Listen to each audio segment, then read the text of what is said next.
Lihat sana. Gue kok kalau udah ada kamera grogi nih kalau fotografer gitu.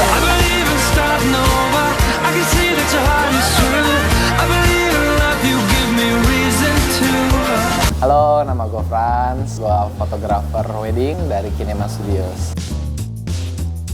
Yang diperlukan pertama ya pasti alatnya sih, gear, kamera. Tapi yang perlu ditekankan sebenarnya menurut gua sendiri, gear itu nggak harus lu punya. Dari mana aja lu boleh minjam, nyewa, ya jangan nyuri aja. Yang penting lu mau foto pakai kamera pocket, handphone, selama lu bisa jual foto itu dan mereka suka ya sah-sah aja sih sebenarnya. Memang mungkin agak membingungkan untuk starting awalnya. Gua sendiri waktu itu awalnya mungkin karena kita nggak punya klien dan untuk show ke klien mana hasil kita ya kita harus cari portfolio sendiri. Entah itu minta tolong teman, nyewa model, sah-sah aja. Tapi kalau waktu itu sih minta tolong temen gue yang memang as a couple dan kebetulan dia mau married, kita tawarin mau nggak gue fotoin gratis, nggak perlu biaya, hasilnya buat kalian tapi boleh gue pakai hasilnya buat gue jual. Kadang kan kalau misalnya lu dikapelin sama cewek, untung cantik, kalau cantik kan enak. Oke, sip. Tapi maksudnya kalau nggak sesuai, kalau gue sendiri stylenya nggak pernah sampai kissing, tapi paling nggak jidat ketemu jidat, nose to nose, kadang mungkin nggak nyaman, atau pelukan, kalau bukan real couple mereka canggung.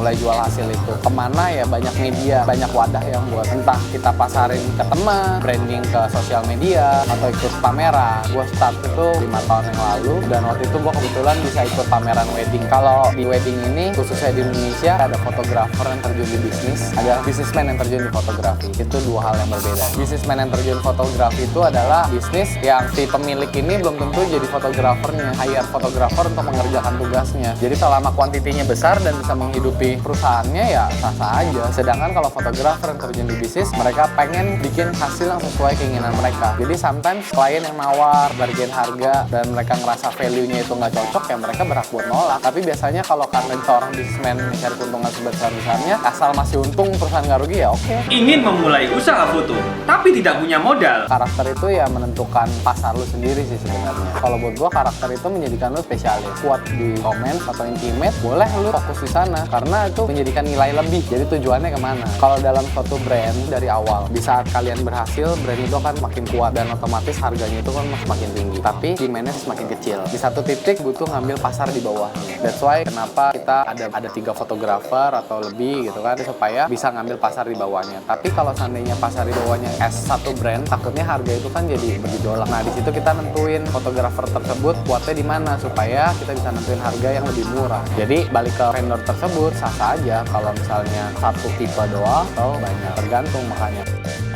soft branding sih sebenarnya. Kita nggak directly langsung dari situ pasti dapat klien, enggak. Tapi paling enggak itu sebuah wadah yang supaya klien cari, pernah denger nih nama brand lu apa sih? Itu kan dari Instagram, website, atau kita ngikut seperti vendor-vendor yang memang khusus di wedding atau gimana. Secara tidak langsung itu sangat berpengaruh sih. Tapi impact-nya memang nggak langsung dirasakan. Mungkin ngebuang waktu klien itu karena kalau ketemu satu-satu kan ribet. Jadi pengennya pasti pameran atau ngeliat di website tersebut segala macam. Ya kalau menurut gue secara garis besar, pertamanya adalah dia punya karakter sendiri sih sebenarnya, punya idealis sih. Kedua, kalau mulai start di industri ini ya mungkin bukan si fotografer sendiri, tapi ada yang ngerti di manajemen sih. Karena itu pondasi dari di manajemen itu kan luas banget. Ada workflow, SOP itu yang cakup buat ngasilin post productionnya. Karena itu ujung-ujungnya kita jualnya jasa. Kalau mereka puas sama jasa kalian, mereka pasti rekomen kemana-mana lah. Kalau saat branding menurut gue cukup ampuh ya mouth to mouth sih. Jadi kayak misalnya ya vendor wadah wedding itu lu udah ikutin, website-nya udah ikut, terus lu punya website sendiri, terus punya Instagram sendiri,